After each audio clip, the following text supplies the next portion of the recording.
Hello students, in this video we will discuss about tokens in C++. What are tokens? Okay, you have seen in C language there is very much similarity between C language and C++ language. What are the tokens used in C language? Those are the tokens used in C++ language. Okay, along with some extra concepts, okay, extra keywords. Okay, we will discuss it one by one. Okay, tokens.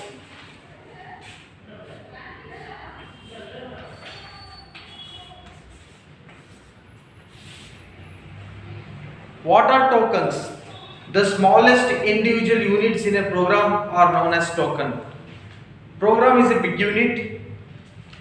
The smallest individual unit in a program is called as a token. It may be a keyword, it may be a identifier, it may be a constant, it may be a string. Okay, the smallest individual unit of a program is called as a token. Okay, there are 5 types of tokens in C++. I will write these here.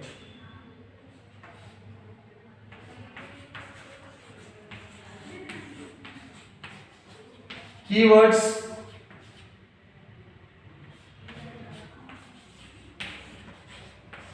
identifiers,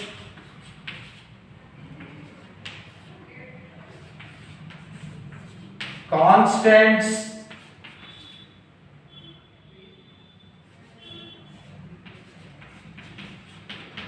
strings, and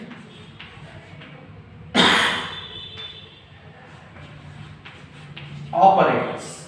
There are 5 types of tokens: keywords, identifiers, constants, strings, and operators. You already know these things in C language. Anyhow, I will explain you once again, and I will also explain you what are the major changes made in these tokens compared to C language. Okay? Keywords. What are keywords? The keywords implement specific C++ language features. Keywords implements specific C++ language features. They are explicitly reserved identifiers. Keywords are reserved identifiers. What are keywords? These are reserved identifiers and cannot be used as a names for the program variables. Program variables ಗೆ ನಾವು name ಕೊಡ್ತೀವಿ. ಈಗ ಒಂದು ವೇರಿಯೇಬಲ್ಗೆ name ಕೊಡ್ತೀವಿ, ಒಂದು ಫಂಕ್ಷನ್ಗೆ name ಕೊಡ್ತೀವಿ, ಒಂದು ಅರೇಗೂ ನೇಮ್ ಕೊಡ್ತೀವಿ. ಆ ನೇಮು ಕೀವರ್ಡ್ ಆಗಿರಬಾರ್ದು. ಕೀವರ್ಡ್ಗಳನ್ನ ಬಿಟ್ಟು ಬೇರೆ ಯಾವುದಾದ್ರೂ ನೇಮನ್ನು ಕೊಡಬಹುದು. Cannot be used as a names for the program variables or other user defined program elements. ಬೇರೆ ಯಾವುದಾದ್ರೂ ಯೂಸರ್ ಡಿಫೈನ್ಡ್ ಡಾಟಾ ಟೈಪ್ಸ್ ಆಗಿರ್ಬೋದು ಅಥವಾ ಬಿಲ್ಟ್ ಇನ್ ಡಾಟಾ ಟೈಪ್ಸ್ ಆಗಿರ್ಬೋದು. ಓಕೆ, ಈ user defined data types, built in data types ನ variable ನಾವು declare ಮಾಡ್ಕೊಂಡಾಗ, okay, ಆ ಡಾಟಾ ಟೈಪ್ಗಳನ್ನ ನೇಮ್ಗಳನ್ನ ನಾವೇನಂತ ಹೇಳ್ತೀವಿ? ಕೀವರ್ಡ್ಸ್ ಅಂತ ಕರಿತೀವಿ. ಆ ಡಾಟಾ ಟೈಪ್ ನ ವೇರಿಯೇಬಲ್ಗೆ ಏನು ನೇಮ್ ಕೊಡ್ತೀವಲ್ಲ ಅದನ್ನೇನು ಹೇಳ್ತೀವಿ? ಐಡೆಂಟಿಫೈಯರ್ಸ್ ಅಂತ ಹೇಳ್ತೀವಿ. Therefore, keywords cannot be a identifier. A keyword should not be a name of a identifier. Identifier ನೇಮಿಗೂ ಕೀವರ್ಡ್ ನೇಮು ಎರಡು ಸೇಮ್ ಇರಬಾರ್ದು. ಈ ಎಕ್ಸಾಂಪಲ್ ಕೀವರ್ಡ್ ಹೇಳಬೇಕು ಅಂದ್ರೆ int extern, float. What are these? These are keywords. ಯಾವುದಾದ್ರೂ variable declare ಮಾಡ್ಕೋಬೇಕಾದ್ರೆ ಆ variable ನೇಮನ್ನ ಇಂಟ್ ಅಂತ ಕೊಡ್ಬೋದಾ? ಕೊಡಕ್ಕಾಗಲ್ಲ. It is a keyword. Extern ಅಂತ ಕೊಡ್ಬೋದಾ? ಕೊಡಕ್ಕಾಗಲ್ಲ. ಫ್ಲೋಟ್ ಅಂತ ಕೊಡ್ಬೋದಾ? ಕೊಡಕ್ಕಾಗಲ್ಲ. ಅದಕ್ಕೆ ಆ ವೇರಿಯೇಬಲ್ ನೇಮ್ಗಳನ್ನ ಕೀವರ್ಡ್ಗಳನ್ನ ಬಿಟ್ಟು ಬೇರೆ ಯಾವುದಾದ್ರೂ ನೇಮ್ ಆದರೂ ಕೊಡ್ಬೋದು. ಓಕೆ, ನಿಮ್ಮ ಟೆಕ್ಸ್ಟ್ ಬುಕ್ನಲ್ಲಿ ಒಂದು ಟೇಬಲ್ ಕೊಟ್ಟಿದ್ದಾರೆ, ಅದರಲ್ಲಿ ಸೆಟ್ ಆಫ್ ಕೀವರ್ಡ್ಸ್ ಕೊಟ್ಟಿದ್ದಾರೆ. What are used in C++ and C. Okay, C ಕೀವರ್ಡ್ಸ್ಗಳನ್ನ ಬೋಲ್ಡ್ ಫೇಸ್ ಅಲ್ಲಿ ಹೈಲೈಟ್ ಮಾಡಿದ್ದಾರೆ. ಓಕೆ, ನೀವು ಅದರಲ್ಲಿ ಅಬ್ಸರ್ವ್ ಮಾಡ್ಬೋದು ಸಿ ನಲ್ಲಿ ಯಾವ ಕೀವರ್ಡ್ಸ್ ಯೂಸ್ ಮಾಡ್ತೀವಿ, C++ ಅಲ್ಲಿ ಯಾವ ಕೀವರ್ಡ್ಸ್ ಯೂಸ್ ಮಾಡ್ತೀವಿ ಅಂತ. ಆ ಟೇಬಲ್ ಅನ್ನ ರೆಫರ್ ಮಾಡಿ. ನಾನು ನನ್ನ ನೋಟ್ಸ್ ಅಲ್ಲಿ ಆ ಟೇಬಲ್ ಕೊಟ್ಟಿದ್ದೀನಿ, ನೀವು ಅದನ್ನ ರೆಫರ್ ಮಾಡಿ. Okay, this is about keywords. Okay, next identifiers and constants. Identifiers, constants study ಮಾಡೋಣ. ಐಡೆಂಟಿಫೈಯರ್ ಅಂದ್ರೆ ಏನು? Identifiers refer to the names of variables, functions, arrays, classes etcetera created by the programmer. ಈಗ ಒಂದು programmer ಒಂದು variable create ಮಾಡ್ಬೋದು, ಒಂದು function create ಮಾಡ್ಬೋದು, ಒಂದು user defined data type class ಅನ್ನು ಕ್ರಿಯೇಟ್ ಮಾಡ್ಬೋದು. ಓಕೆ, ಅವುಗಳಿಗೆ ನೇಮ್ಗಳು ಕೊಡ್ತಾರೆ, ಸಪರೇಟ್ ನೇಮ್ಗಳು ಕೊಡ್ತಾರೆ. ಓಕೆ, ಈಗ ಸಪೋಸ್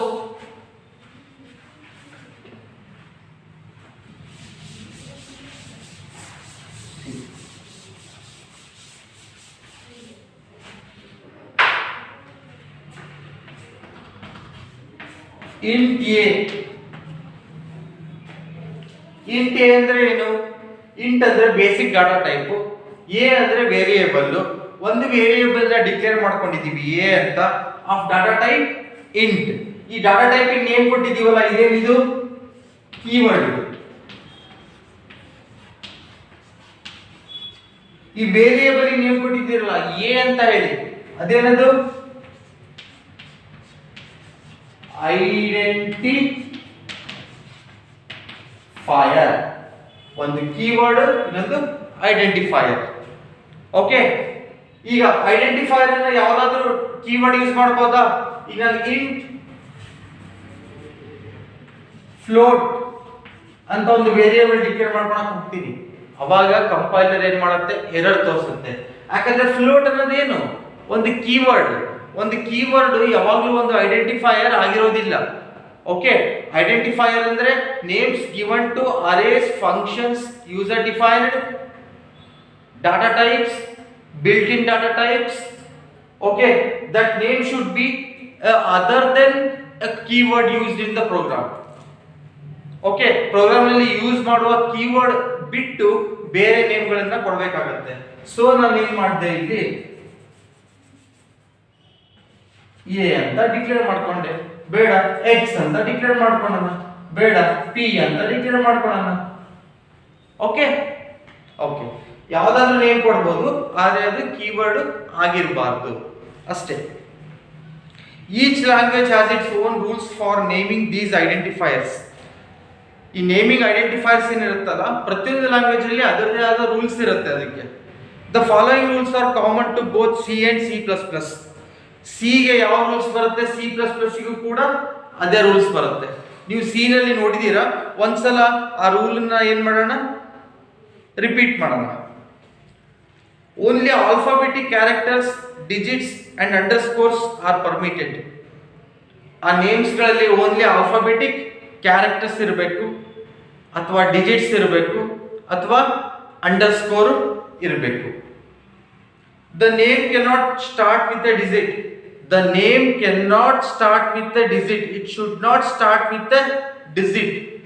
ಯಾವುದೇ ಒಂದು ಐಡೆಂಟಿಫೈಯರ್ ನೇಮ್ ಕೊಟ್ರೆ ಅದು ಡಿಜಿಟ್ ಇಂದ ಸ್ಟಾರ್ಟ್ ಆಗಬಾರ್ದು. It should be start with an alphabetic. Uppercase and lowercase letters are distinct. ಇದರಲ್ಲಿ upper case letters, lower case letters ಬರುತ್ತೆ. ಓಕೆ, ಈಗ ನಾವು ಕೊಟ್ಟಿರೋ ನೇಮ್ ನಲ್ಲಿ ಅಪ್ಪರ್ ಕೇಸ್ ಕೊಟ್ಟಿರೋ ನೇಮು, ಲೋವರ್ ಕೇಸ್ ಕೊಟ್ಟಿರೋ ನೇಮು ಎರಡು ಡಿಸ್ಟಿಂಕ್ಟ್ ಆಗಿ ಇರುತ್ತೆ. Okay, A declared keyword cannot be used as A variable. ನಾನು ಆಲ್ರೆಡಿ ಹೇಳಿದ್ದೀನಿ, ಒಂದು ಡಿಕ್ಲೇರ್ಡ್ ಕೀವರ್ಡ್, ಆ ಕೀವರ್ಡ್ ಅನ್ನ ನೇಮ್ ಆಗಿ ಯೂಸ್ ಮಾಡೋ ಹಾಗೆ ಇಲ್ಲ. Okay, these are the basic rules for declaring names for the keywords, sorry, data types.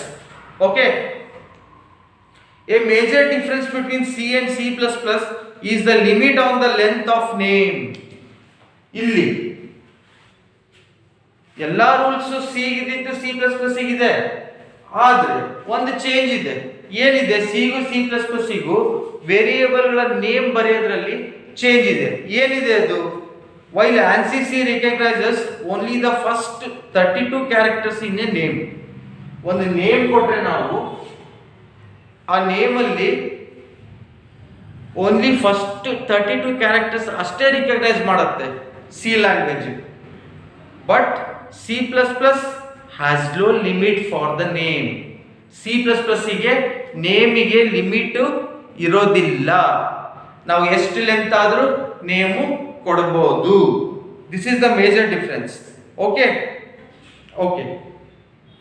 Constants refer to fixed values that do not change during the execution of a program. Constant ಅಂದ್ರೆ ಏನಪ್ಪ? Identifiers ಆಯ್ತು. Constant ಅಂದ್ರೆ it refers to a fixed value that do not change in the program. ಒಂದು fixed ವ್ಯಾಲ್ಯೂವಿನ ನಾವು declare ಮಾಡ್ಕೊಂತೀವಿ, ಅದನ್ನ ಏನಂತ ಹೇಳ್ತೀವಿ? ಕಾನ್ಸ್ಟೆಂಟ್ ಅಂತ ಹೇಳ್ತೀವಿ.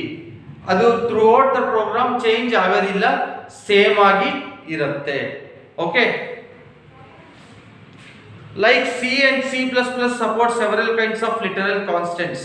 ಸಿ ಮತ್ತೆ ಸಿ ಪ್ಲಸ್ ಪ್ಲಸ್ ಎರಡು ಕೂಡ ತುಂಬಾ ತರದ ಲಿಟರಲ್ ಕಾನ್ಸ್ಟೆಂಟ್ಸ್ ಗಳನ್ನ ಏನ್ ಮಾಡುತ್ತೆ? ಸಪೋರ್ಟ್ ಮಾಡುತ್ತೆ. ದೇ ಇನ್ಕ್ಲೂಡ್, ಏನೇನು ಒಳಗೊಂಡಿರುತ್ತೆ ಅದು? Integers, characters, floating point numbers and strings. Integer ಆಗಿರ್ಬೋದು ಒಂದು ಕಾನ್ಸ್ಟೆಂಟ್, ಕ್ಯಾರೆಕ್ಟರ್ ಆಗಿರ್ಬೋದು, ಫ್ಲೋಟಿಂಗ್ ಪಾಯಿಂಟ್ ನಂಬರ್ ಆಗಿರ್ಬೋದು, ಅಥವಾ ಯಾವುದೇ ಒಂದು ಸ್ಟ್ರಿಂಗ್ ಕೂಡ ಆಗಿರ್ಬೋದು. Okay okay. ನೆಕ್ಸ್ಟ್ ಸ್ಟ್ರಿಂಗ್ಸ್ ಬರೋಣ. ಕೀವರ್ಡ್ಸ್ ಆಯ್ತು, ಐಡೆಂಟಿಫೈಯರ್ಸ್ ಆಯ್ತು, ಕಾನ್ಸ್ಟೆಂಟ್ಸ್ ಆಯ್ತು. ನೆಕ್ಸ್ಟ್ ಏನ್ ಬರೋಣ? ಸ್ಟ್ರಿಂಗ್ಸ್. ಅದು ಕೂಡ ಒಂದು ಸಿ ಟೋಕನ್ ಅಲ್ವಾ? ಸಿ ಪ್ಲಸ್ ಪ್ಲಸ್ ಟೋಕನ್ ಅಲ್ವಾ ಸ್ಟ್ರಿಂಗ್ ಕೂಡ? Okay. String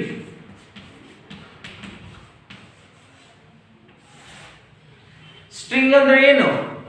set of characters. ಈಗ ನನ್ನ ಹೆಸರು ವಿಕ್ರಮ್, VIKRAM. ಇದು ಏನು? Set of characters. ಇದು ಒಂದು string. Okay. C plus plus supports 2 types of string representation. C plus plus ಎರಡು ತರ ಸ್ಟ್ರಿಂಗ್ ರೆಪ್ರೆಸೆಂಟೇಷನ್ ಅಲೋ ಮಾಡುತ್ತೆ. ಯಾವ್ದ್ಯಾವ್ದವು? The C style character string ಒಂದು. ಸಿ ನಲ್ಲಿ ಯಾವ ರೀತಿ ಸ್ಟ್ರಿಂಗ್ ಅನ್ನ ಯೂಸ್ ಮಾಡ್ತೀವಿ ಅದೇ ರೀತಿ ಸಿ ಪ್ಲಸ್ ಪ್ಲಸ್ ಅಲ್ಲೂ ಕೂಡ ಯೂಸ್ ಮಾಡಬಹುದು. Next, and the string class type introduced with standard C++. C++ ಅಲ್ಲಿ string class type ಅಂತ ಬರುತ್ತೆ, ಅದು ಲೈಬ್ರರಿ ಫಂಕ್ಷನ್ಸ್ ನಲ್ಲಿ ಇರುತ್ತೆ. ಓಕೆ. string class type, ಅದು string class type ಕೂಡ ಸ್ಟ್ರಿಂಗ್ಸ್ ಅನ್ನು ರೆಪ್ರೆಸೆಂಟ್ ಮಾಡೋದಕ್ಕೆ ನಾವು ಯೂಸ್ ಮಾಡ್ಕೊಳ್ತೀವಿ. ಅಂದ್ರೆ ಸ್ಟ್ರಿಂಗಿಗೆ ಒಂದು ಕ್ಲಾಸ್ ಅನ್ನ ಏನ್ ಮಾಡಿರ್ತೀವಿ? ಡಿಫೈನ್ ಮಾಡಿಟ್ಟಿರ್ತೀವಿ ಅಲ್ಲಿ ಅಷ್ಟೇ, ಮತ್ತಿನ್ನೇನಿಲ್ಲ. Okay okay.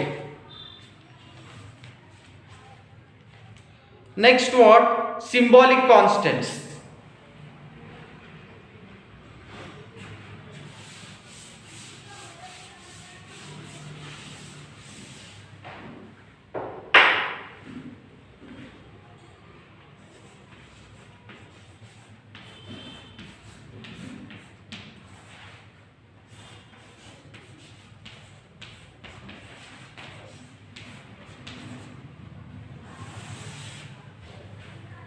Symbolic constants. ಏನು ಸಿಂಬಾಲಿಕ್ ಕಾನ್ಸ್ಟೆಂಟ್ಸ್ ಅಂದ್ರೆ? ಸಿಂಬಾಲಿಕ್ ಕಾನ್ಸ್ಟೆಂಟ್ಸ್ ಅಂದ್ರೆ names given to the constant expression. ಒಂದು ಕಾನ್ಸ್ಟೆಂಟ್ ಎಕ್ಸ್ಪ್ರೆಷನ್ ಗೆ ನಾವು ಕೊಡುವ name. Okay. There are 2 types. C++ supports 2 types of symbolic constants. ಒಂದು ಕಾನ್ಸ್ಟ್ ಕೀವರ್ಡ್ ಯೂಸ್ ಮಾಡಿ ಕಾನ್ಸ್ಟೆಂಟ್ ಅನ್ನ ಡಿಫೈನ್ ಮಾಡೋದು, ಇನ್ನೊಂದು ಎನ್ಯುಮರೇಷನ್ ಟೈಪ್. ಎನ್ಯುಮರೇಟೆಡ್ ಡಾಟಾ ಟೈಪ್ಸ್ ನೋಡಿದ್ವಲ್ಲ, ಈ ನಮ್ಮ ಕೀವರ್ಡ್ ಅನ್ನ ಯೂಸ್ ಮಾಡಿ ಸಿಂಬಾಲಿಕ್ ಕಾನ್ಸ್ಟೆಂಟ್ ಅನ್ನ ಡಿಫೈನ್ ಮಾಡೋದು. ಎರಡು ತರ ಸಪೋರ್ಟ್ ಮಾಡುತ್ತೆ. There are two ways of creating symbolic constants in C plus plus using the qualifier const. One is using the qualifier const and defining a set of integer constants using enum keyword. Set of integer constants ಗಳನ್ನ define ಮಾಡ್ತೀವಿ enum keyword. Revise ಮಾಡ್ಕೊಳ್ಳಿ, ನಾನು last class ಅಲ್ಲಿ ಅದ್ರ last class ಅಲ್ಲಿ ಹೇಳಿದ್ದೆ, ಹೌದಾ? Enumeration data types ಅಂತ ಹೇಳಿ, names given two numbers. Okay, sorry, numbers given to names. I'm sorry, numbers given to names. Red ಅಂದ್ರೆ 1, ಬ್ಲೂ ಅಂದ್ರೆ 2, ಗ್ರೀನ್ ಅಂದ್ರೆ 3 ಅಂತ ಈ ರೀತಿ ನೇಮ್ಸ್ ಗಳಿಗೆ ನಂಬರ್ ಅಸೈನ್ ಮಾಡೋದನ್ನ ನೋಡಿದ್ವಿ ತಾನೆ.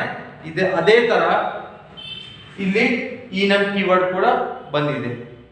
ಓಕೆ, ಕಾನ್ಸ್ಟ್ ಕೀವರ್ಡ್ ಒಂದು, enum ಕೀವರ್ಡ್ ಒಂದು, ಇವುಗಳನ್ನ ಯೂಸ್ ಮಾಡ್ಕೊಂಡು ನಾವು ಕಾನ್ಸ್ಟೆಂಟ್ ಗಳನ್ನ ಏನ್ ಮಾಡಬಹುದು, ಕ್ರಿಯೇಟ್ ಮಾಡಬಹುದು, ಡಿಫೈನ್ ಮಾಡಬಹುದು.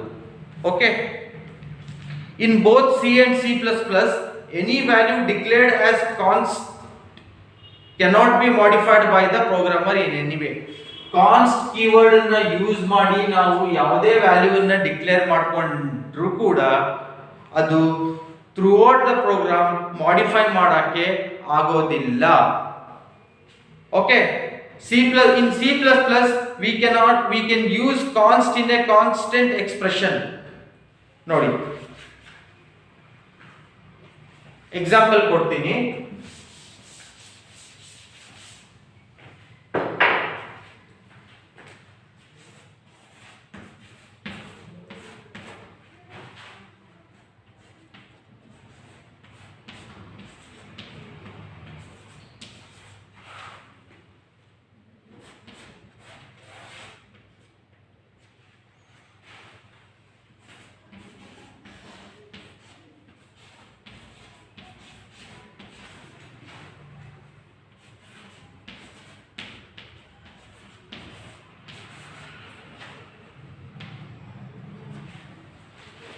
ಇಲ್ಲಿ ಏನ್ ಮಾಡಿದೀವಿ, ಕಾನ್ಸ್ಟ್ ಅನ್ನ ಕೀವರ್ಡ್ ಅನ್ನ ಯೂಸ್ ಮಾಡ್ಕೊಂಡು ಒಂದು ಇಂಟಿಜರ್ ಡಾಟಾ ಟೈಪ್ ಅನ್ನ ಕಾನ್ಸ್ಟೆಂಟ್ ಸೈಜ್ ಅಂತ ತಗೊಂಡಿದೀವಿ.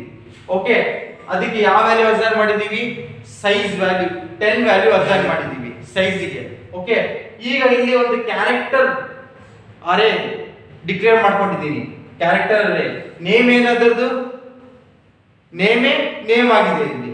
ಓಕೆ, ಅದರ ಹೆಸರು ಏನು, ನೇಮ್ ಅಂತ ಇಟ್ಟಿದ್ದೀವಿ ಇಲ್ಲಿ, ನೇಮ್. ಆ ಅರೇ ಸೈಜ್ ಏನಂತ ಇಡಬೇಕು, ಅದ್ರ ಅರೇ ಸೈಜು. ಈ ಅರೇ ಡಿಕ್ಲೇರ್ ಮಾಡ್ಕೊಂಡಾಗ ಅದ್ರ ಅರೇ ಸೈಜ್ ಮೆನ್ಷನ್ ಮಾಡ್ಬೇಕು ತಾನೆ, 5, 6, 7, 8 ಎಷ್ಟು ಅಂತ. ಇಲ್ಲಿ ನಾವು ಸೈಜ್ ಅಂತ ಬರ್ದಿದ್ದೀವಿ. ಸೈಜ್ ಅಂದ್ರೆ ಅರ್ಥ ಏನು, 10. ಇಲ್ಲಿ ಕಾನ್ಸ್ಟ್ ಇಂದ ಡಿಫೈನ್ ಮಾಡ್ಕೊಂಡಿದ್ದೀವಿ ತಾನೆ ಸೈಜ್ ಅಂದ್ರೆ ಅರ್ಥ ಏನು, 10. ಹಾಗಾದ್ರೆ ಕ್ಯಾರ್ ನೇಮ್ ಸೈಜ್ ಅಂದ್ರೆ ಒಂದು 10 ಮೆಮೊರಿ ಲೊಕೇಶನ್ ಅನ್ನ ಅರೇ ಏನಾಗುತ್ತೆ, ಡಿಕ್ಲೇರ್ ಆಗುತ್ತೆ. Okay, this would be illegal in C. ಅರೆ ಸಿ ನಲ್ಲಿ ಈ ರೀತಿ ಮಾಡಕ್ ಬರುತ್ತಾ, ಈ ರೀತಿ ಕ್ಯಾರೆಕ್ಟರ್ ನೇಮ್ ಒಳಗೆ ನಾವು ಕಾನ್ಸ್ಟ್ ಕೀವರ್ಡ್ ಇಂದ ಯೂಸ್ ಮಾಡಿರೋ ಡಿಫೈನ್ ಮಾಡಿರೋ ಕಾನ್ಸ್ಟೆಂಟ್ ಅನ್ನ ಬರ್ದಿ ಅರೇನ ಡಿಕ್ಲೇರ್ ಮಾಡಕ್ಕೆ ಸಿ ನಲ್ಲಿ ಆಗೋದಿಲ್ಲ. This is legal in C++. This is illegal in C language. Okay, ಇದು C++ ಅಲ್ಲಿ ಓಕೆ, ಆದರೆ C ಲ್ಯಾಂಗ್ವೇಜ್ ನಲ್ಲಿ ಈ ರೀತಿ ಮಾಡಕ್ಕೆ ಬರೋದಿಲ್ಲ. ಕಾನ್ಸ್ಟ್ ಕೀವರ್ಡ್ ಅಲ್ಲೂ ಇರುತ್ತೆ, ಆದರೆ ಈ ರೀತಿ ಅರೇ ನೇಮ್ ಸೈಜ್ ಅಂತ ಬರೆಯೋದಕ್ಕೆ ಬರೋದಿಲ್ಲ.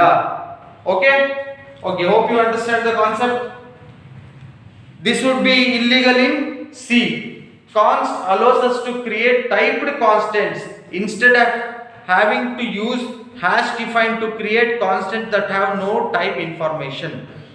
ಇಲ್ಲಿ const allows us to create typed constant ಅಂತ ಹೇಳ್ತೀವಿ. ಇಲ್ಲಿ ಒಂದು ಕಾನ್ಸ್ಟೆಂಟ್ ನ ಡಿಫೈನ್ ಮಾಡ್ಕೊಂಡಿದೀವಿ, ಸೈಜ್ ಅಂದ್ರೆ 10 ಅಂತ ಹೇಳಿ. ಆದ್ರೆ ಆ ಸೈಜಿಗೆ ಡಾಟಾ ಟೈಪ್ ಕೂಡ ಬರೆದಿರ್ತಾನೆ, ಟೈಪ್ ಕೂಡ ಬರೆದಿರ್ತಾನೆ. ಯಾವ type, integer type. Okay, const allows us to define a typed constant. ಇನ್ನೊಂದು ಸ್ಟೇಟ್ಮೆಂಟ್ ಬರುತ್ತೆ,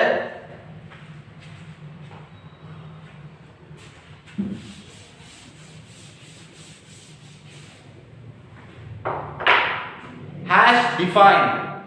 ಗೊತ್ತು ತಾನೆ, ಸಿ ಲ್ಯಾಂಗ್ವೇಜ್ ಅಲ್ಲಿ ನೋಡಿದಿರಿ ತಾನೆ ಹ್ಯಾಶ್ ಡಿಫೈನ್ ಅಂತ. Hash define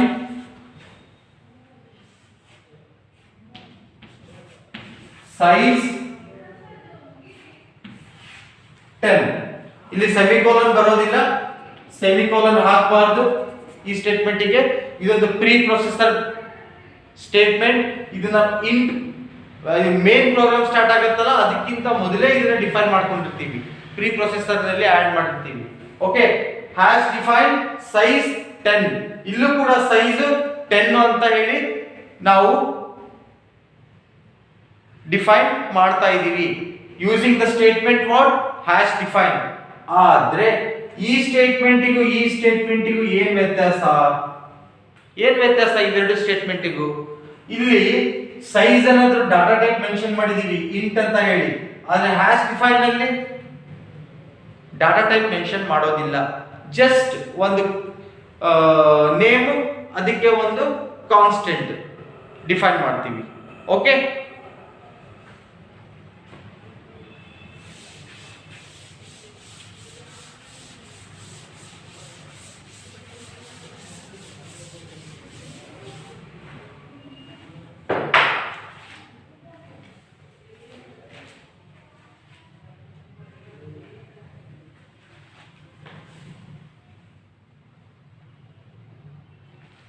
okay.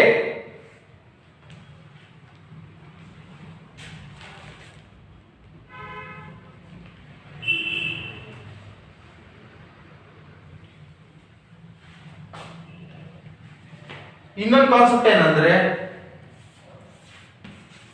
ಕಾನ್ಸ್ಟ್ ಸೈಜ್ 10 ಅಂತ ತಗೊಂತೀನಿ. ಹೌದಾ? ಇಲ್ಲಿ ಡಾಟಾ ಟೈಪ್ ಮೆನ್ಷನ್ ಮಾಡಿದಿನ, ಸೈಜಿಗೆ ಡಾಟಾ ಟೈಪ್ ಮೆನ್ಷನ್ ಮಾಡಿಲ್ಲ. ಡಾಟಾ ಟೈಪ್ ಮೆನ್ಷನ್ ಮಾಡಿಲ್ಲ ಅಂದ್ರೂ ಕೂಡ it by default it take it as integer. ಇಲ್ಲಿ ಇಂಟ್ ಡಾಟಾ ಟೈಪ್ ಅನ್ನ ಅದು ಬೈ ಡಿಫಾಲ್ಟ್ ತಗೊಳುತ್ತೆ. Okay okay, the named constants are just like variables except that their values cannot be changed. ಈ named concepts are just like variables. ಅವು ಕೂಡ ಒಂದು variables ಆಗೇ ಇರ್ತವೆ. ಆದ್ರೆ ವೇರಿಯೇಬಲ್ಸ್ ಗೆ ಅವಕ್ಕೂ ಏನ್ ಡಿಫರೆನ್ಸ್? ವೇರಿಯೇಬಲ್ ಅಲ್ಲಿ ವ್ಯಾಲ್ಯೂ ಚೇಂಜ್ ಮಾಡಬಹುದು, ಆದ್ರೆ ಕಾನ್ಸ್ಟ್ ಅಂತ ಡಿಕ್ಲೇರ್ ಮಾಡ್ಕೊಂಡಿರೋ ವೇರಿಯೇಬಲ್ ಅಲ್ಲಿ ವ್ಯಾಲ್ಯೂ ಚೇಂಜ್ ಮಾಡಕ್ಕೆ ಬರೋದಿಲ್ಲ. ಅದೇನಾಗಿರುತ್ತೆ? ಕಾನ್ಸ್ಟೆಂಟ್ ಆಗಿ ಇರುತ್ತೆ. C++ requires a const to be initialized. ANSYS does not require an initializer. If none is given, it initializes to const. ನೋಡಿ, ಈಗ C++ ಅಲ್ಲಿ ನಾವು ಈ ರೀತಿ ಬರೆದ್ರೆ ಅರ್ಥ ಏನು?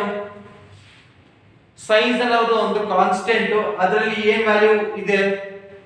ಅದರಲ್ಲಿ 10 ಅನ್ನೋ ನಂಬರ್ ಅನ್ನ ಅಸೈನ್ ಮಾಡಿದೀವಿ. ಹೌದಾ? ಓಕೆ, ಈ ರೀತಿ ಇನಿಷಿಯಲೈಸರ್ ಈಕ್ವಲ್ಸ್ ಇನಿಷಿಯಲೈಸ್ ಮಾಡಕ್ಕೆ ಯೂಸ್ ಮಾಡ್ತೀವಿ ತಾನೆ.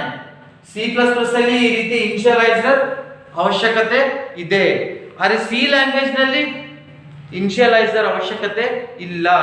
ಸಿ ಲ್ಯಾಂಗ್ವೇಜ್ ನಲ್ಲಿ ನಾವು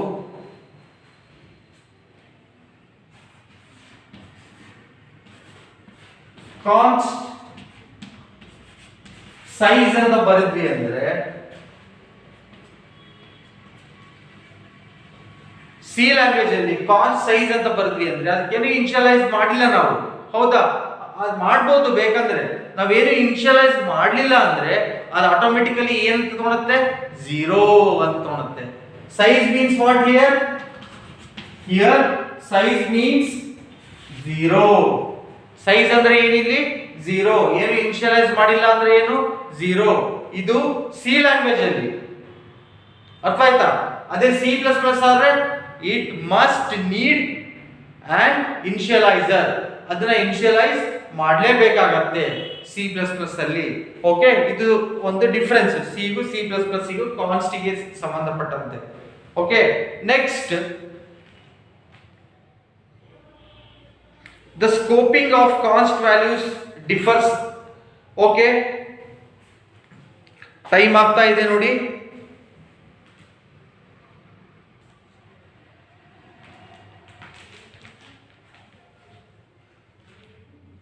ಆದ್ರೂ ಒಂದು 5 ನಿಮಿಷ ಕಂಟಿನ್ಯೂ ಮಾಡೋಣ. ವಿಡಿಯೋ ದೊಡ್ಡದಾದ್ರೂ ಪರವಾಗಿಲ್ಲ, ಈ ಕಾನ್ಸೆಪ್ಟ್ ಹೇಳ್ತಾ ಇದ್ದೀನಿ, ಹೇಳ್ಬಿಡ್ತೀನಿ ಕೇಳಿ. The ಸ್ಕೋಪಿಂಗ್ of ಕಾನ್ಸ್ಟ್ values differs. Scope rules ಅಂದ್ರೆ ಎಲ್ಲೆಲ್ಲಿ ಅವುಗಳ ಒಂದು ಎಕ್ಸಿಸ್ಟೆನ್ಸ್ ನಾವು ನೋಡಬಹುದು. ಸ್ಕೋಪ್ ರೂಲ್ಸ್ ಎಲ್ಲೆಲ್ಲಿ ಅವು ವ್ಯಾಲಿಡ್ ಆಗಿರ್ತವೆ, ಎಲ್ಲೆಲ್ಲಿ ಇನ್ವ್ಯಾಲಿಡ್ ಆಗಿರ್ತವೆ ಅನ್ನೋದ್ರ ಬಗ್ಗೆ ನೋಡೋಣ.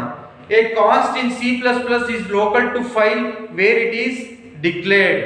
C++ ಅಲ್ಲಿ ಕಾನ್ಸ್ಟ್ ನ ಯೂಸ್ ಮಾಡಿ ಯಾವುದೇ ಒಂದು ಕಾನ್ಸ್ಟೆಂಟ್ ಅನ್ನ ನಾವು ಡಿಫೈನ್ ಮಾಡಿದ್ವಿ ಅಂದ್ರೆ ಅದು ಯಾವ ಫೈಲ್ ನಲ್ಲಿ ಡಿಕ್ಲೇರ್ ಮಾಡಿರ್ತೀವಿ ಆ ಫೈಲಿಗೆ ಮಾತ್ರ ಗೊತ್ತಿರುತ್ತೆ. ಆ ಫೈಲ್ ಬಿಟ್ಟು ಬೇರೆ ಫೈಲ್ ನಲ್ಲಿ ಅದನ್ನ ಯೂಸ್ ಮಾಡಕ್ಕೆ ಆಗೋದಿಲ್ಲ. ಅದ್ರ ಸ್ಕೋಪ್ ಏನಿದ್ರು ಆ ಫೈಲ್ ನಲ್ಲಿ ಮಾತ್ರ ಇರುತ್ತೆ. In ANSI C, const values are global in nature. They are visible outside the file in which they are declared. ಅದೇ ANSI C ಹೋದ್ರೆ ಹಾಗಲ್ಲ. ಕಾಸ್ಟ್ ಕೀವರ್ಡ್ ಇಂದ ಯಾವ ಒಂದು ಕಾನ್ಸ್ಟೆಂಟ್ ಅನ್ನ ಡಿಫೈನ್ ಮಾಡ್ತೀವಲ್ಲ ಅದು ಗ್ಲೋಬಲ್ ಆಗಿರುತ್ತೆ.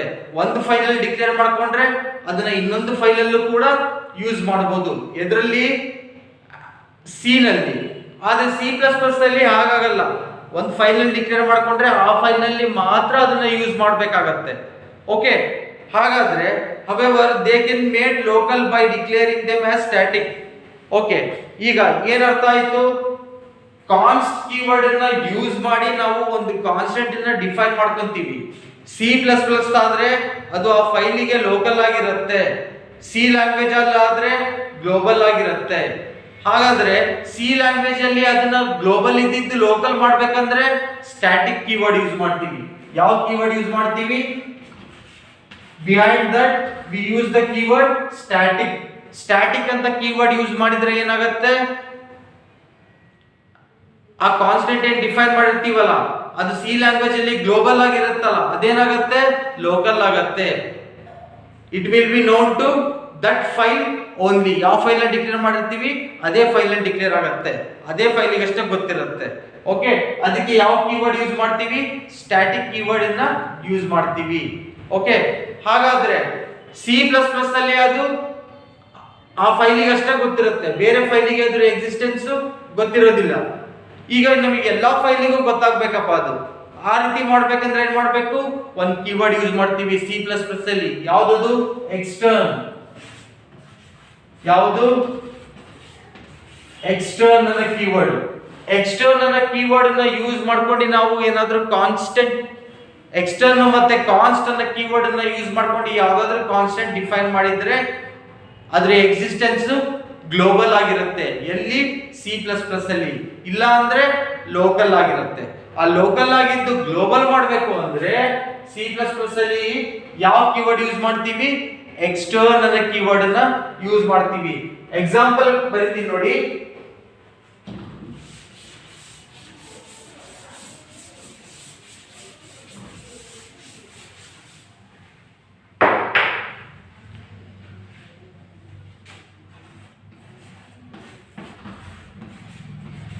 extern const